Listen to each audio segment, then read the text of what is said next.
Good evening, my name is Sharon and welcome to this Vimeo recording for RELT 2030. In this course we have been focusing on the various ways or methodologies that can be employed to analyse text, particularly religious texts. This analysis is usually referred to as criticism, which in itself can be a misleading term. Criticism can be understood as to be critical or negative about something, to find fault with, or to be sceptical about the thing being analysed.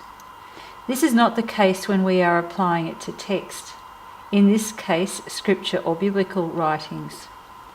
It is interesting to note that when researching source criticism, the topic for today's talk, various books will categorise source criticism as a type under historical criticism, or the historical criticism method, whilst others, such as Harper's Bible Dictionary, categorise it under biblical criticism, with historical criticism being a subset and source criticism a further subset. It should be noted that source criticism was applied to other literary works such as the Iliad and the Odyssey before it was applied to biblical studies. Also, to add more complexity, German scholarship labels source criticism as literary criticism, which, in the English-speaking world, refers to the generic form of literature study, irrespective of which methods are employed. So, for the purposes of today's talk, we are going to place source criticism under historical criticism. John Barton, in the Anchor Bible Dictionary, gives us some further clarification about what source criticism is. Firstly, it is to be distinguished from other types of criticism, such as form or redaction criticism. When texts rely on an oral tradition prior to the writing down of the text, we analyse with form criticism. Redaction criticism is when texts seem to be linked together and have undergone an editing process. Textual criticism, sometimes called lower criticism, is when scholars attempt to establish the exact wording of the earliest manuscripts. There are other ways in which we can analyse scripture, but let us now define source criticism a little more. It is the analysis of texts that attempt to determine the original sources or authors of text, whether they which were originally thought to belong to a single author. In this talk, we will look at some examples of source criticism as it has been used in the Hebrew or Old Testament and the New Testament. Methodology, some of the possible flaws in using this type of criticism, and finally some questions for you to discuss. So, why is source criticism study important? Well, as a mother of one teenager and 3 young adults, whenever they ask me to proofread their essays or assignments, I invariably ask, where did you get this from? What's the source? Whose ideas are these? Yours or someone else's? Was it from Wikipedia, or did you look for a more reliable source? Did you pick and choose from multiple sources? I don't know, was often the response. And then I promised that once they had completed the bibliography, I would do my part. I guess if the mums of Bible authors had insisted on a bibliography, we wouldn't have to worry about source criticism. That aside, we were, historically speaking, well into the 17th century before we started to get an inkling about the inconsistencies and puzzles regarding scripture authorship. Let us first look at the Hebrew scriptures, in particular the Pentateuch. It became clear to many scholars, such as the mid-19th century theologian Julius Wellhausen, that there were possibly several authors of this set of 5 books, rather than just Moses. This theory of multiple sources developed over many years and was eventually referred to as the documentary hypothesis. In summary, the first 2 sources identified were the J and E source, named so because of the first initial of the divine names for God that they represented. So, in summary, J representing Yahweh, but using the German spelling for Yahweh, was written somewhere around 950 to 850 BCE, possibly from the time of David and Solomon. E for Elohim, probably written somewhere between 850 and 750 BCE, possibly originating from the northern kingdom. D for the Deuteronomic period, somewhere around the 720 BCE time, and possibly again originating in the northern kingdom and then brought to Jerusalem. And finally, P, the priestly source, as it contained material relating to ritual ceremony, shrines and genealogies, probably written around 550 BCE. I could add that other scholars added in other sources over the years, and I refer you to David Law's book, The Historical Critical Method, around pages 118, to see other possibilities.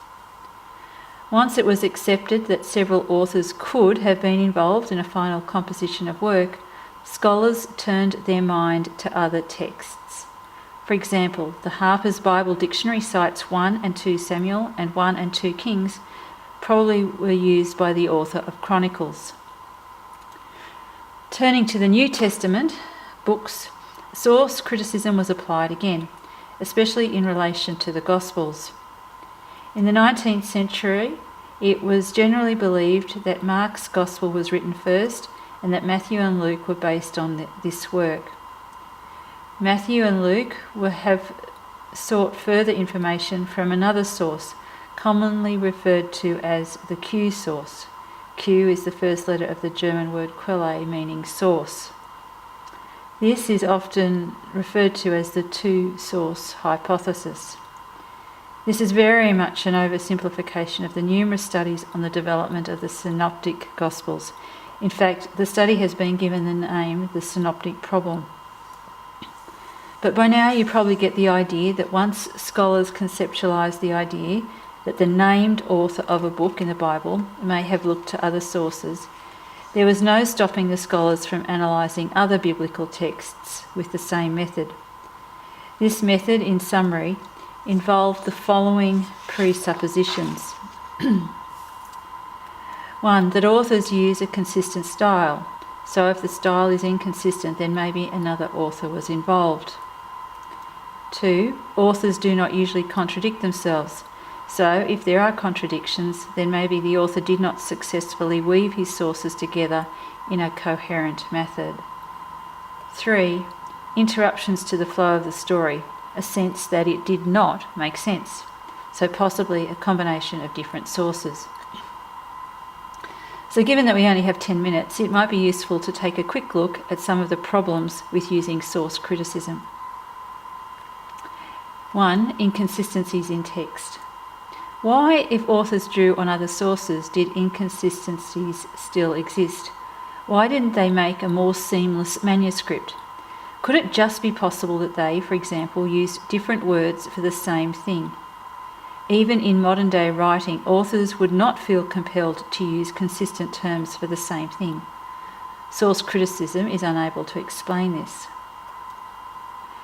Do we have different ideas about contradictions and inconsistencies compared to ancient writers? Are modern scholars more concerned about such issues? The problem is, how do we identify genuine inconsistencies? 3. How much value should we place on an oral tradition? Maybe the variations in style simply relate to the author's attempt to bring together multiple voices from the oral tradition.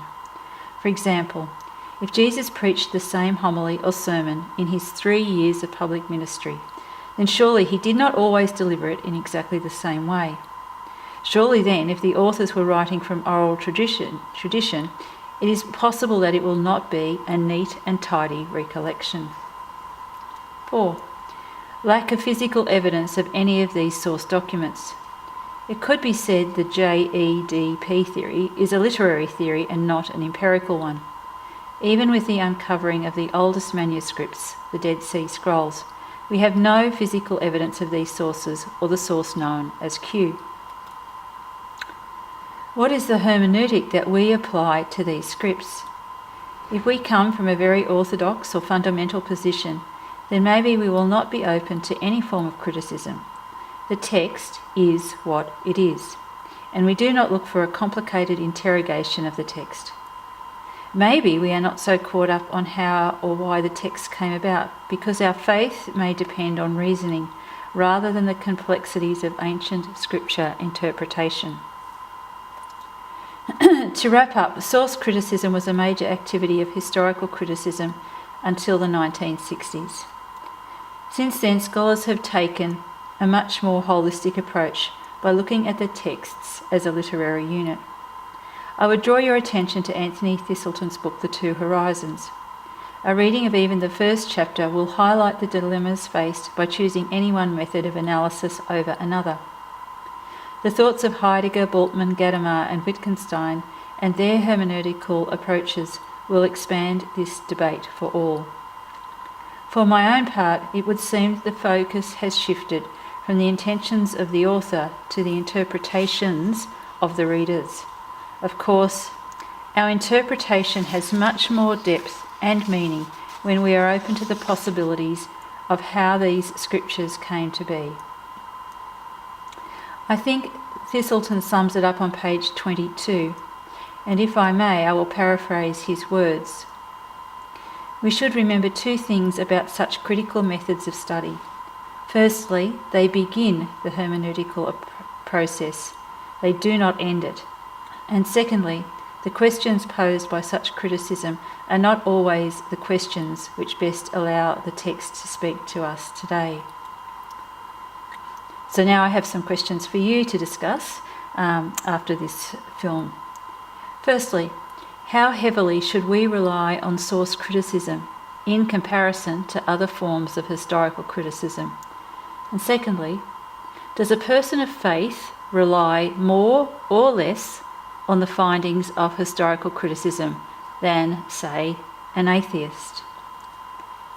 This final slide is a list of the resources that I have used in preparing this presentation. Thank you for listening.